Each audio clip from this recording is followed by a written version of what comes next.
One cannot at the same time bemoan the populist critique and lament about inequality. If our representative institutions worked the way they should have worked, the way they were expected to work, we would not have had the inequality that we do.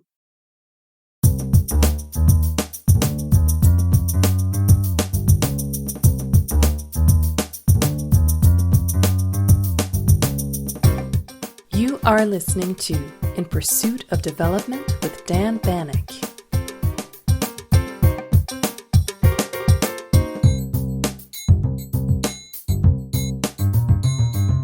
Democracy is valued by many people because it enables us to achieve freedom and political equality in addition to numerous economic and social goals. But democracy also allows us to decide from time to time by whom we wish to be governed. Through elections, we can place in office those we expect to like, but also remove from office those we do not like. My guest argues that the essence of democracy is that it processes in relative liberty and peace whatever conflicts that arise in society.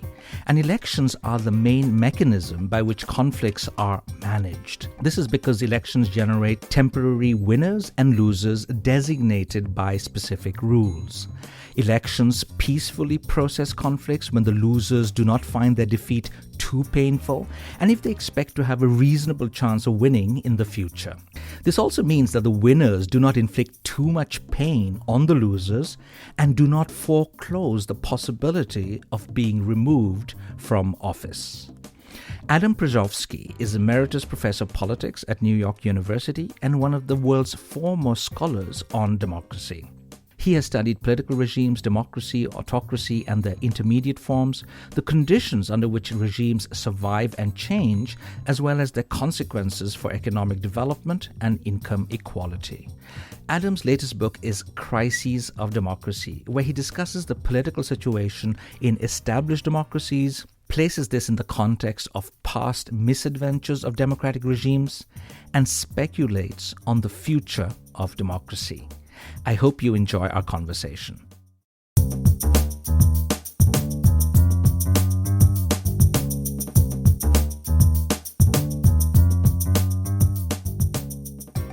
It's so good to see you, Adam.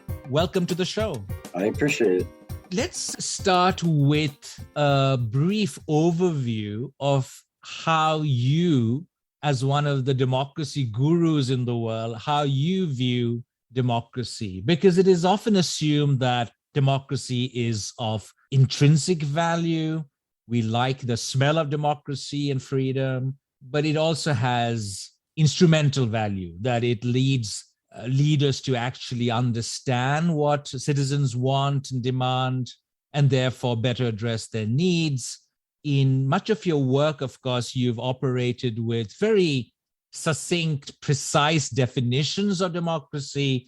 I thought I would basically, just for the benefit of the listeners, say that one of the many definitions that you have provided is that democracy is a political arrangement in which people select governments through elections and have a reasonable possibility of removing incumbent governments they do not like. And in the latest book that you have, Crises of Democracy, you have a similar version of a definition of democracy, where democracy is simply a system in which incumbents lose elections and leave when they do. So Adam, over the years, you've been studying democracy, and there are so many different understandings and definitions. Can you briefly tell us how your understanding of democracy has evolved, and how did you get to this sort of very precise definition of democracy as I've just described? Well, I've been trying to both analyze what are the values that democracy can possibly realize, and I have been thinking about how it works as a mechanism. My point of departure, which is perhaps different from many other theorists, is that democracy is a mechanism for processing whatever conflicts that may exist in a society. I've been very influenced by first the Austrian constitutionalist Hans Kelsen, and then very much by Joseph Schumpeter, 1942 book, both of whom basically say that the original conception of representative government was based on the assumption of harmony of interests, that people can be united around some common goal, common interest, public interest, whatever these things are called. And both Kelsen and Schumpeter say, well, the problem is that they will disagree. Even if they agree about the goals, they will still disagree about the methods. So we need some kind of a mechanism by which these conflicts can be handled. And the conflicts, they are ubiquitous. Some are big, like conflicts over distribution of income, perhaps conflicts around some moral values. Some are very small and yet evoke intense passions. There was a Weimar government which fell over the issue of the color of the flag. My favorite example is a debate in France whether the soccer players on the national team must be forced to sing the Marseillaise, because one of the players, Nicolas Anelka, said, well, but the Marseillaise says, aux armes les citoyens, is to arms, citizens to arms. So he said, I'm a pacifist, I will not sing it. And it was passionate. So how are conflicts processed? And the main mechanism for me are elections. They're not the only mechanisms. We have collective bargaining systems. We have courts. So there are other mechanisms for processing conflicts.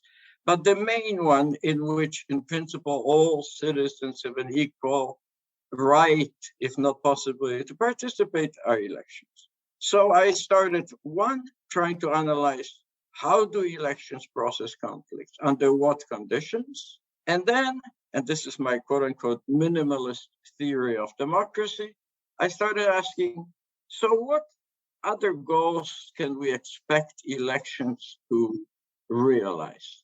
And I've come up with a very minimalist conclusion, which is perhaps due to Karl Popper and then Norberto Bobbio, namely that the main virtue of elections is that they allow us to process conflicts in liberty and peace. I want to ask you about this distinction between the minimalist and more substantive forms of democracy. As you just mentioned, you are inspired by Schumpeter, who defined democracy as a system for arriving at political decisions in which individuals acquire the power to decide by means of a competitive struggle for the people's vote. But in your writings, you've also pointed out that that doesn't mean that it can be any government. Governments must actually be able to govern competently. So that minimalist definition requires that there's some sort of efficient, competent government in place. So that's one thing. How do you then view the more substantive forms of democracy that a lot of people say are important? It's not just elections. You need something more. It's not just the minimum levels of freedom, but the more sort of broader sets of challenges that we need to address in terms of climate change, poverty, etc., requires a longer list of things that should be added. What is your view on that? My approach here is to distinguish. People sort of stick in to notions of democracy, all kinds of substantive goals. And there are many writings which say that unless democracy produces this or that, then it's not a democracy. My strategy always has been analytical. That is, I thought we should distinguish. We should ask. So suppose that governments are selected and replaced by reasonably free and competitive elections. What should we expect of this mechanism? Should we expect that it's going to produce rational decisions? Should we expect that this will produce governments which are responsible to voters' preferences? Should we expect that it's going to produce economic development? Should we expect that it's going to reduce inequality? But these, for me, are analytical and empirical questions, which can be posed if and only if we don't stick everything into the definition. Once we stick everything in the definition, we don't know what to do next. So basically, it is about what is a democracy versus whether democracy is a good or a bad thing, right? Well, what is a democracy in this minimalist sense? Mechanism for processing conflict through elections. And then what does it generate? What should we expect it to generate? Yeah. I've spent a large part of my life thinking about transitions to democracy during the time when the world was governed by many nasty dictatorships. Yes, I participated in this big project on transitions to democracy. And democracy was something that we didn't have. And everybody expected that once we have democracy, then we're going to get everything else. We're going to get accountability, development, equality, and everything else. Well, a lot of these expectations were bitterly disappointed. We used to joke that this process is going to go through stages. There is liberalization, transition, and then disillusionment. Yeah. Which is what influenced my research agenda very much. Yes, it became important for me to start asking, so what should we reasonably expecting of democracy? Because unrealistic expectations are politically dangerous. Here, I think it is particularly interesting to distinguish between democracy and freedom. Democracy and freedom do not necessarily enjoy a directly proportional relationship, and maximizing both can be a challenge. And I remember reading something that you wrote in the year 2000, where you argued that whereas democracy is a system of political rights, these are definitional. It is not a system that necessarily furnishes the conditions for effective exercise of these rights. Yes, well, democracy is a system of equal political rights. And there I follow actually, probably Marx in 1846, but also Pierre Rosanvallon, the French political historian, yes? When people become citizens, when they acquire this bundle of rights associated with citizenship, they become indistinguishable as citizens. There are no fat citizens and thin citizens, rich citizens and poor citizens, Black citizens and white citizens. Yes, citizens are, to use the title of a classical Austrian novel, they are people without qualities. They don't have any other quality other than being citizens. But the moment they become political actors, then all of these other characteristics, which become anonymized when you become a citizen, start mattering. Rich people have better conditions for all kinds of actions than poor people. And maybe in some societies, Black people have fewer possibilities of exercising their rights than white people. So while this concept of political rights, the concept of citizenship, makes us anonymous, in real life, we're not anonymous. We still have all these qualities, and these qualities determine the extent to which we can exercise these rights.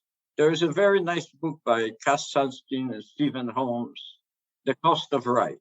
Yes, rights have to be capacitated in order to be able to be exercised. And we know, most countries, there's just a very simple correlation between income and voting, for example.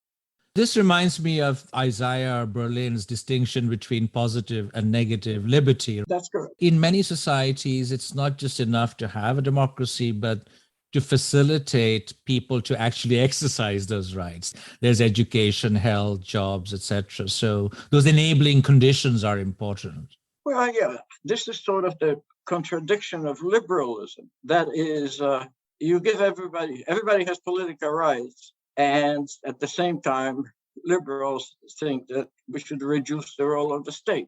But in order to be able to exercise rights, we need the state. The state has enabled the exercise of these rights. On this, by the way, I strongly recommend the writings of my colleague, Stephen Holmes. He's a liberal who understands that rights are empty unless the state creates the conditions for their exercise. I will put a little show note with the link to his work. Going back to the idea of a minimalist definition, and given that you live in the United States, there's always this tension between a minimalist state and a more substantive state. And there are all of these debates. How much should the state regulate our lives? So when you propose, say, a minimalist definition of democracy, are you then assuming that a democracy will be classified according to the minimalist criteria and then evolve into some sort of a strong state structure that provides the incentives for citizens to exercise those rights? Is there some sort of a sequential movement you see? Well, I call it minimalist, my view of democracy. It's minimalist. It's not that minimalist in the following sense. So think of Robert Dahl's view of democracy, which in the end is very similar to mine, but he says democracy is possible if and only if, and actually he has 7 conditions for it, including effective exercise of rights. So for that mechanism which I have in mind, which in the end for me is that the government lose elections, that entails a lot of conditions, preconditions, including political freedom, including some conditions for people to be able to exercise their rights, free press. So some conditions are entailed in our capacity to act politically, select governments, and remove governments.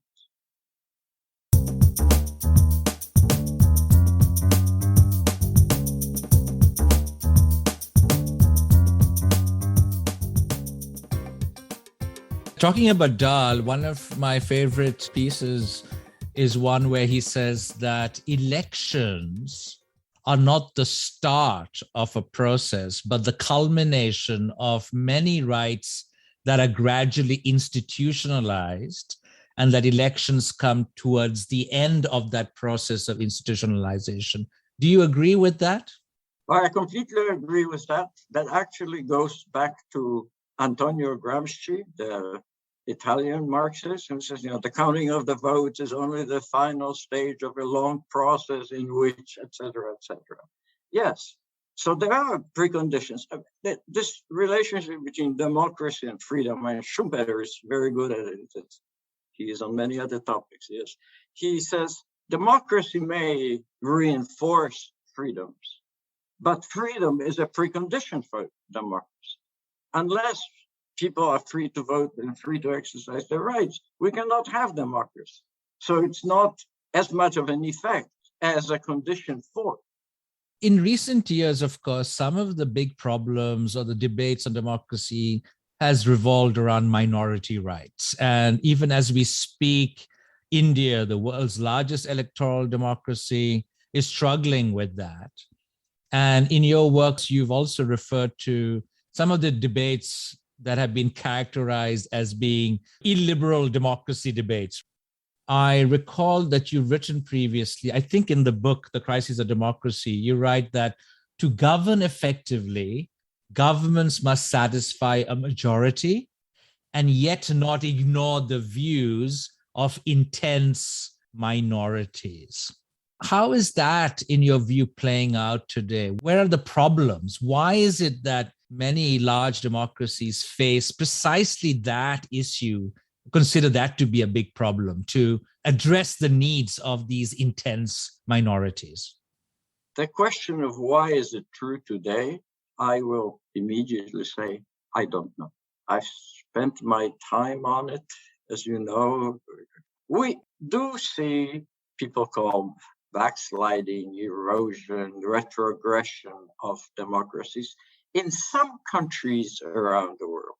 Now, I'm not one of these people who say there is a generalized world crisis of democracy. I don't think so. There are a lot of countries where democracy is functioning quite well. Germany, maybe Korea, Chile. So it's not that I think there's sort of a universal crisis of democracy. I think if you look at it carefully, what you will find is that the number of backsliding governments has increased around the world.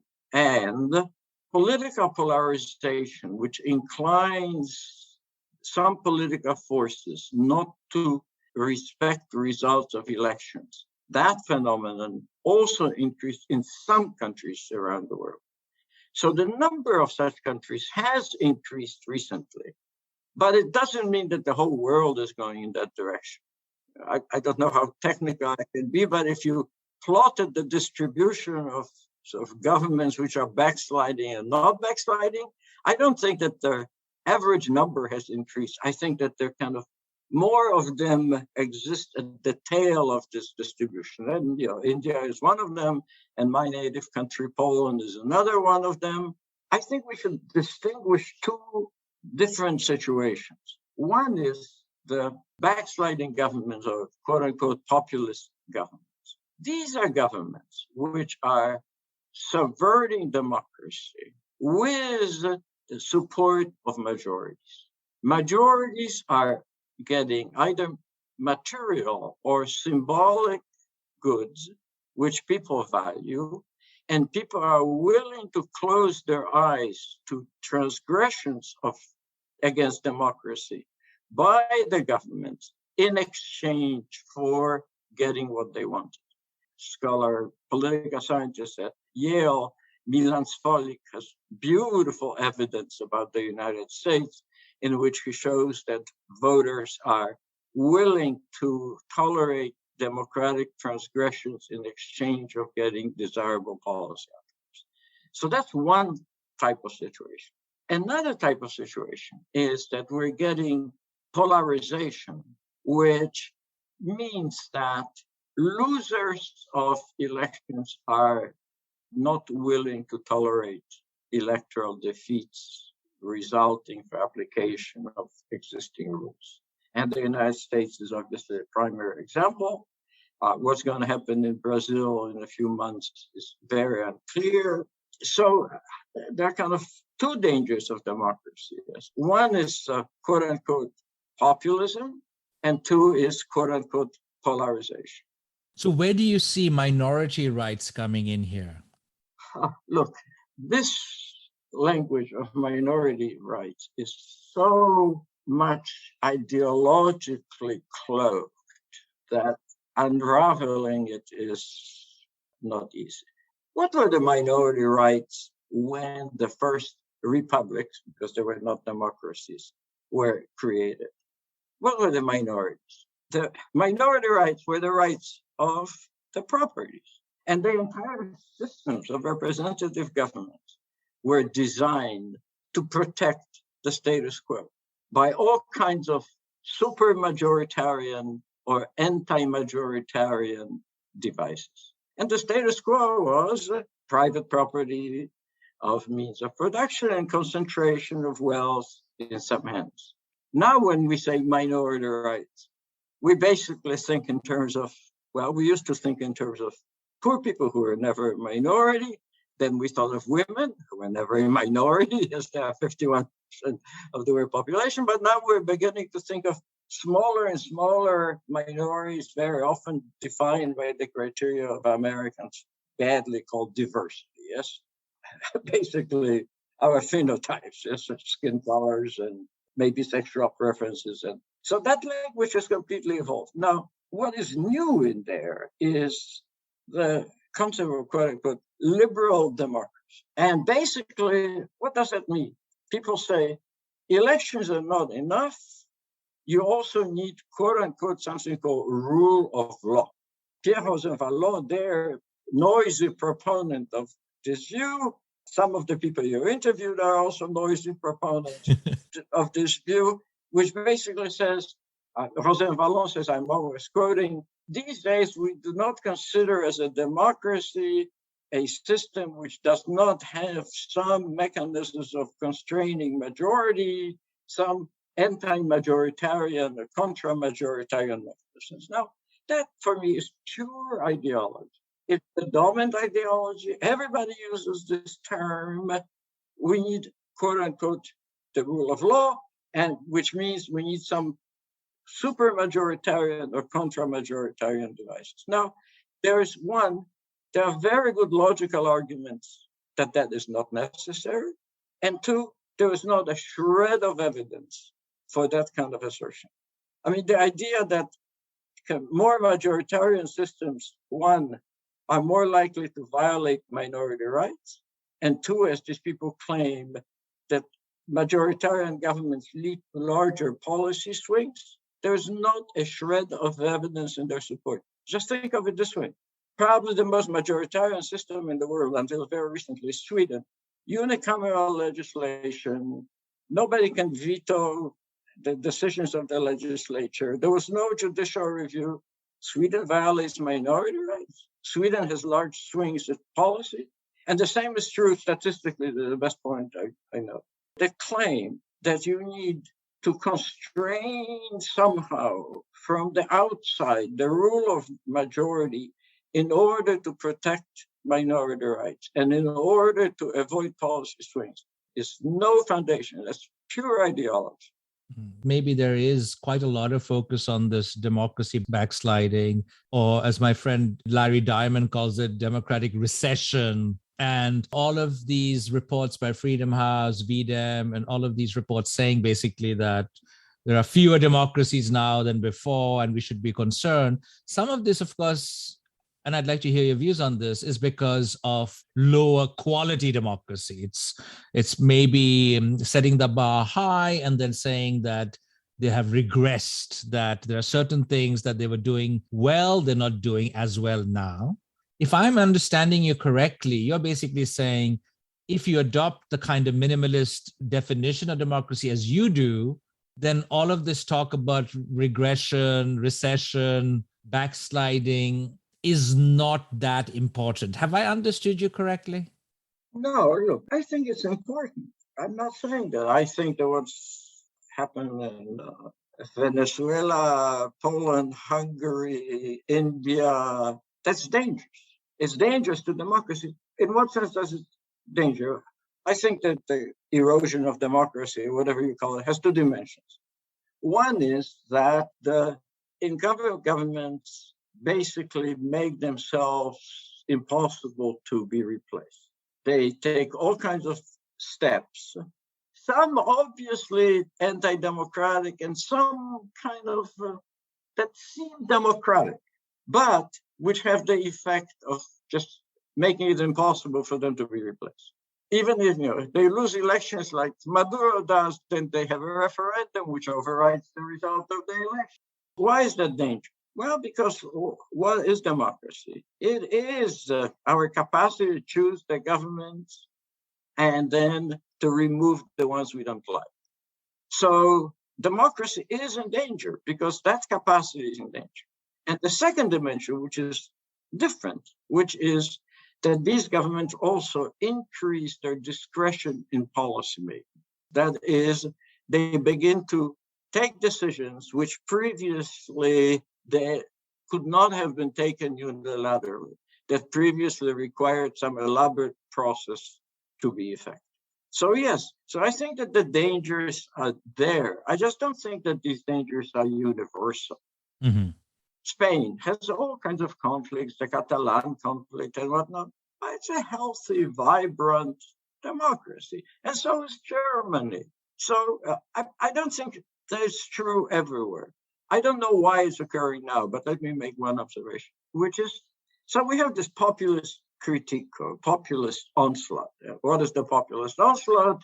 Is, the language is that we're ruled by an elite and we cannot do anything against that we have what the Spanish called casta, the caste, economic, political caste, which is then opposed to the people, and people have to somehow conquer their power. Now, this language appeared in history every so often, but that is very popular and very widespread. As I see it, there's a lot of reason to that critique. If you start thinking about, well, let me put it this way. One cannot, as many of these critics of populism maintain, one cannot at the same time bemoan the populist critique and lament about inequality. If our representative institutions worked the way they should have worked, the way they were expected to work, we would not have had the inequality that we do. So there is something real there. Now, I think the solutions are either pointless or dangerous, but the critique, the populist critique of representative institutions, I think has a big grain of salt in it. In your work with your ex-doctoral student, Fernando Limongi, you find that the probability of democracy surviving increases steeply as income in the country rises, and that no democracy in a country with per capita incomes higher than of either Argentina in 1976 or Thailand in 2006 Yes. have ever collapsed. So we are talking about 69 consolidated democracies lasting a total of 1,957 years with incomes higher than that of Thailand in 2006, and none of these actually fell. Is that how you would mainly characterize the relationship between democracy and development, that it is one of rapidly increasing incomes, that economic growth was much slower in democracies that fell than in those that survived? How would you characterize that relationship between democracy and economic development as you see it today?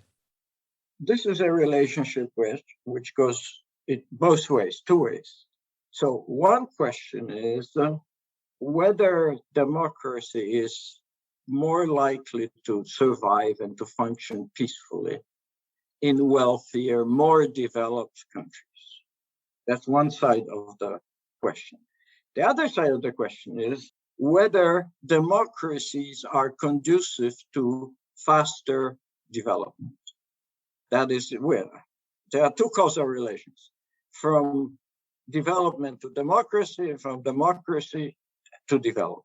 Now, in my work with Fernando Limongi, yes, we did find that no democracy ever fell in a country with per capita income higher than that of Argentina in 1976. And since then, Thailand has somewhat higher income. And there, I go back to democracy as a system for processing conflicts, which is that under standard economic assumptions, the intensity of conflict should decrease when people have higher incomes. Why? Because yes, if the political conflict is, should we have a lower tax rate or higher tax rate? For people with higher incomes, that potential difference in their incomes, whether one party wins or another party wins, makes a difference for them. So through that mechanism, what I call the stakes in elections become lower with per capita income. But I have to put a caveat to it. I am shaken by what happened in the United States in 2020. I'm shaken by that because that should not have happened according to my research. I'm sorry, shaken by what? What aspect of the election? Shaken by the fact that this country came to a brink of a coup d'etat. Look, this is one of the wealthiest countries in the world. Two, this is a country which had 22 peaceful changes of presidencies between parties in its history. And when you combine the income and what I call habituation, that is the past of democracy, you would expect that elections should just work absolutely automatically, smoothly. When I apply my statistical models to the United States, the probability that a loser of an election in the United States would not obey the outcome, the one I calculated to be 1 in 1.6 million. So something is wrong with my thinking. The world may have changed, but I'm just totally puzzled by what's happening, what happened, and what probably will happen in this country.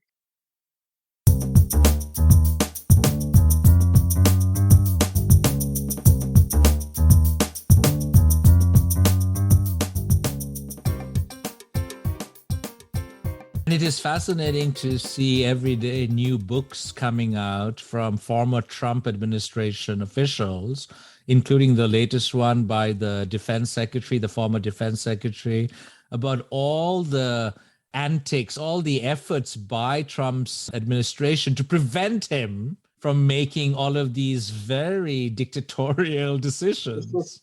Yes. It's breathtaking. And it takes me by surprise. And I say that it's not lightly because it makes me doubt about my understanding of the world and many of my previous results. Something here is different. Something here is new. And I can't quite figure out. Could it be inequality? Because while we're talking about incomes at a national level, within countries, there is, of course, much more dissatisfaction about rising inequality, income inequality, which many attribute to Brexit. Or Brexit took place and Trump came to power because of this dissatisfaction with globalization, with inequality. Do you subscribe to some of those explanations? You've read my book, so you have seen it. There are so many candidates for explanations. There are inequality, stagnation of income, reduction of intergenerational mobility. This is something that really strikes me. If you ask Americans and Europeans today whether they expect that their offspring to be better off financially than they were, it's 64% in Europe and 60% in the United States say no. That really shakes me because just from the Industrial Revolution on, from the 1820s, we've acquired this belief in progress. And that meant our children will be better off than we are. So the fact that this is shaken is important. But anyway, I'm digressing. So you have all kinds of economic explanations, but then you also have all kinds of cultural or psychological explanations. In reactions to immigration, the threat to our traditional way of life, et cetera, et cetera. And one of the conclusions I draw from having read hundreds of these studies is we just can't tell which it is. When you look at these studies, everything matters a little bit, but nothing matters very much. So I'm just agnostic about causes. There are too many potential candidates for causes which we cannot reject.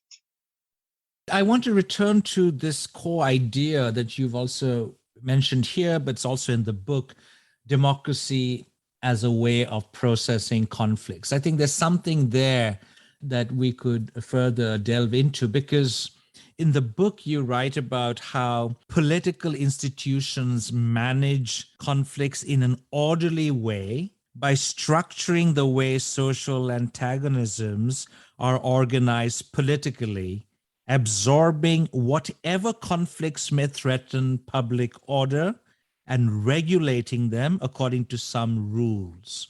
So institutions are in place. There needs to be trust. We need to trust our representatives to resolve these conflicts. There's some predictability to these conflicts being resolved. And conflicts are orderly, you write, if all political forces expect that they may achieve something at the present, or at least in some not too distant future, by processing their interests within the institutional framework, while they see little to be gained by actions outside the institutional realm. I think that is really the crucial point here, that maybe what is happening in the United States is that lack of trust in that institutional framework, that maybe political polarization has led to total lack of trust. You can't expect a president or count on the president leaving office, even though he or she may lose the election. And this goes back to your original definition of democracy.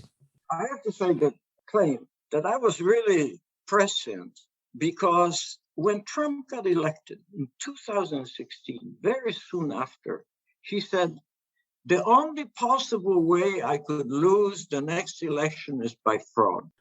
He said that, I think, in a few months after he was elected. Yeah. And that scared the hell out of me already. Yes. And Bolsonaro in Brazil is saying exactly the same.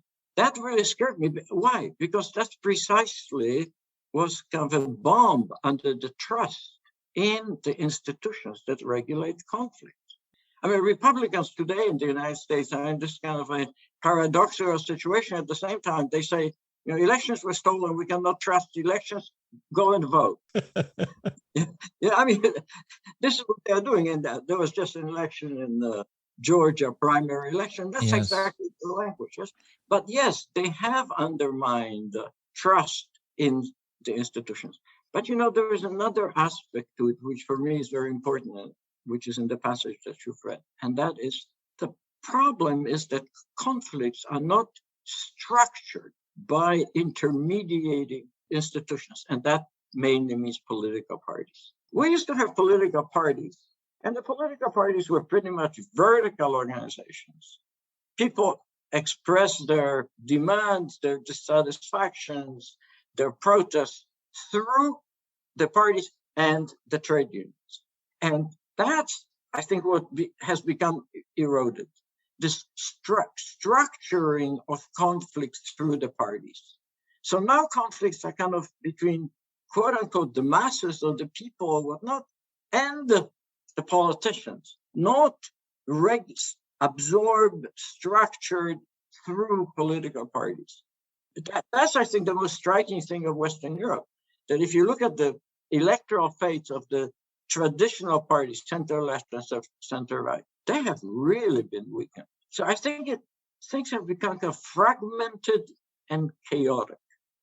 I think one of the biggest sort of takeaways I got from your book is that democracy works well when the stakes entailed in institutionalized conflicts are neither too small or too large. And I think that provides a very useful starting point to understand whether if the stakes are too big, the guardrails come off. Elections cannot produce a situation in which the defeat is intolerable. Yeah. So the stakes cannot be too big. They cannot be too small, because then people conclude the elections make no difference. Then why bother? So yes, I very much believe they have to be intermediate. And the second condition for me for successful functioning of democracy is that the losers of today have some chances of winning in the future. Yes. Let's look at the African continent. I've been studying many of those countries. What typically happens is you could have democracy on paper, what Acemoglu Robinson called paper leviathans, that they project power. It looks like everything is okay. A democratic election has taken place. And after 4 or 5 years, they lose the election. And there are widespread reports of corruption, human rights abuses, whatever. It could be not just Africa, it could be anywhere in the world. And so it makes sense for the new regime to somehow prosecute the previous leaders, rightly or wrongly. But this leads to this allegation that this is, witch hunting. And so then automatically, Adam, the stakes become too big. Yeah, again, I agree. I think that going after defeated presidents or defeated politicians is very dangerous, because what does it mean? It means that people who are in power now are afraid that that's going to happen to them, and they'll try to stick to power by any means. I was very influenced. I cite this often. I was very influenced by a conversation I had with a Polish communist reformer in Warsaw in 1987 and 1986, something like this. He's a very close friend of mine, was my teacher. We're walking, and he said one time, we are thinking of having a competitive election. And I said to him, but if an election, you're going to lose. To which his reply was, it's not really whether we lose or win that matters, but what we will lose.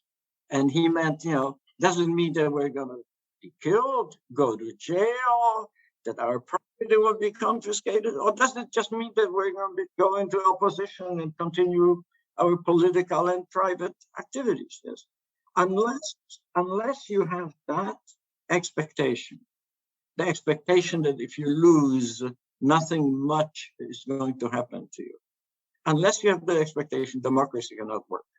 That also means that if you know that nothing bad is going to happen to you, you should also behave in that same way when you're in power. Exactly, but exactly. This is why I think that habituation matters, yes?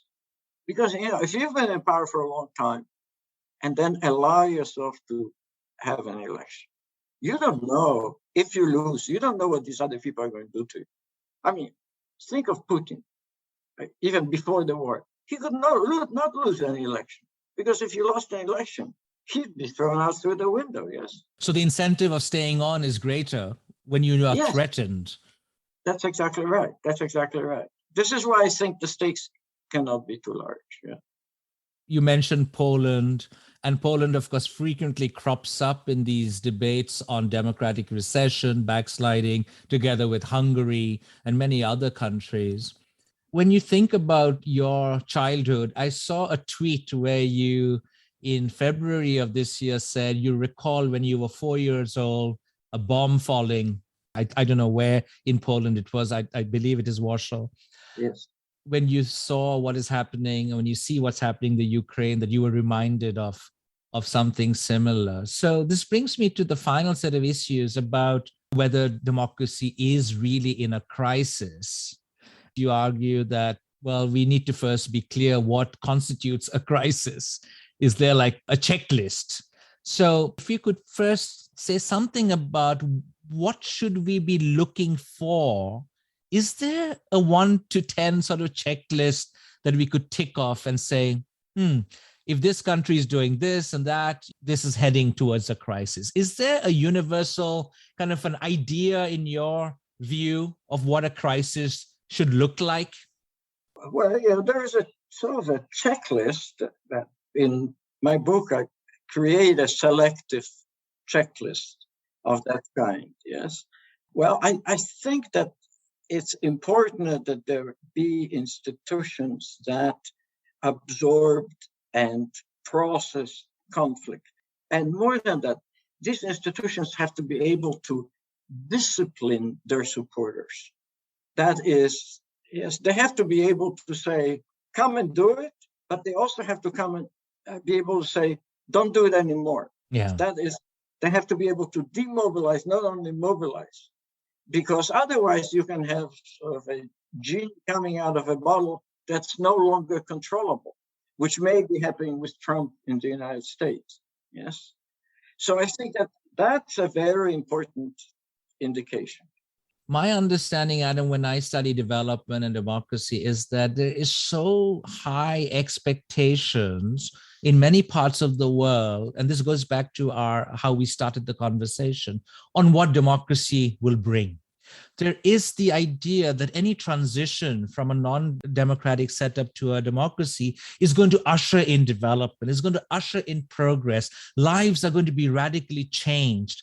And when that doesn't happen in the first 5, 10, 15, 20 years, people get upset, they're disappointed. And so this brings me to what I really enjoyed reading in the book, among many things, is when you write, democracy may still be, and I believe it is, the least bad way of organizing our lives as a collectivity, but any political arrangement faces limits as to what they can achieve, and democracies are no different. Are we putting too much pressure on democracy to deliver? Oh, I think we definitely do, and I think it's dangerous.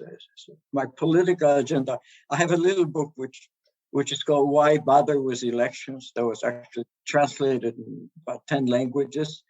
My intention is exactly that. My intention is to say, look, here is what we can reasonably expect, and here is what we cannot expect. And it's dangerous to expect more than any system can deliver. I mean, democracies function in societies. No government can completely transform a society.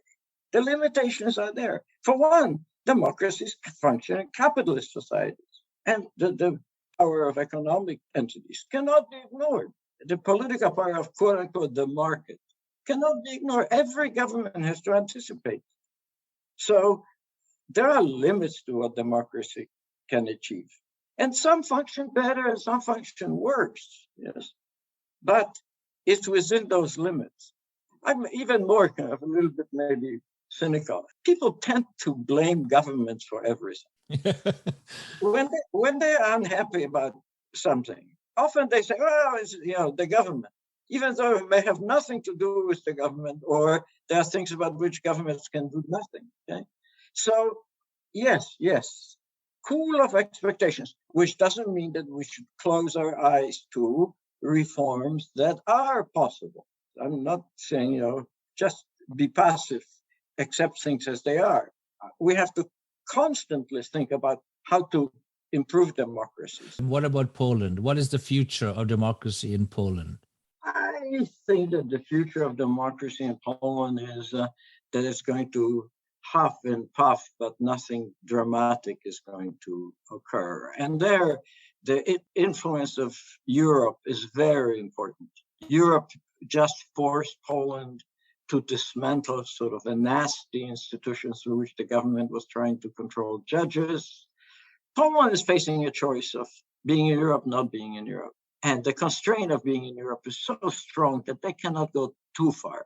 They try everything they can. They throw money around every time there's a little political crisis, trying to buy people off. They play with all the nasty symbols. But I don't think anything dramatic is going to happen. You've been one of my heroes. I've really learned a lot from reading your work. And this was such a pleasure to have you on the show. So thank you very much. It was a wonderful conversation. I very much enjoyed. Thank you.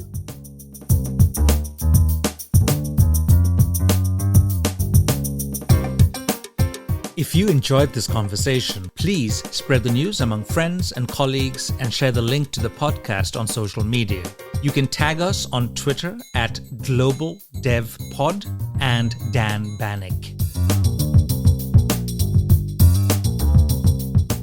Thank you for listening to In Pursuit of Development with Professor Dan Bannock from the University of Oslo's Center for Development and the Environment. Please email your questions, comments, and suggestions to inpursuitofdevelopment@gmail.com.